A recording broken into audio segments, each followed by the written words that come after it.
வெற்றிவேல் முருகனுக்கு அரோகரா. மகா கந்த சஷ்டி விரதம் மிக ரகசியமாக மறைக்கப்பட்ட 5 சூட்சம ரகசியங்களை பதிவு செய்கிறேன்.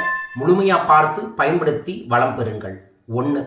ஆல்ரெடி விரதம் தொடங்கியிருந்தாலும் சரி, தொடங்க போறவங்களாக இருந்தாலும் சரி, ஒரு ரச்சை, சிவப்பு ரச்சையோ பச்சை ரச்சையோ கயிறு எடுத்து அதில் 6 படை முருகனை நினைத்து 6 முடிச்சு போட்டு அதை உங்கள் வீட்டில் வச்சு இந்த 6+1 நாள் நான் விரதம் இருக்க போகிறேன், எனக்கு முருகனின் முழு அருளும் கிடைக்க வேண்டும், மனப்பூர்வமாக திருப்தியாக பரிபூர்ணமாக இந்த விரதத்தை நான் முடிக்க வேண்டும் என்று சங்கல்பம் பண்ணி அந்த ரச்சையை ஆண்களாக இருந்தாலும் சரி பெண்களாக இருந்தாலும் சரி ரைட் கையில் கட்டிக்கங்க. 1. 2வது, இந்த நாட்களில் என்ன ஆடை அணியணும்னு நிறைய பேருக்கு கேள்வி இருக்கு. 1 பச்சை அல்லது சிவப்பு, இந்த 2 ஆடையில் ஏதோ ஒரு ஆடையை நீங்கள் தாராளமாக அணிந்து கொள்ளலாம். இது 2. 3வது, விரதம் அப்படிங்கிறதே அந்த முருகனை நோக்கி நம்மளோட முழு சக்தி நிலையையும் அனுப்பி அவரோட பெரும் சக்தியை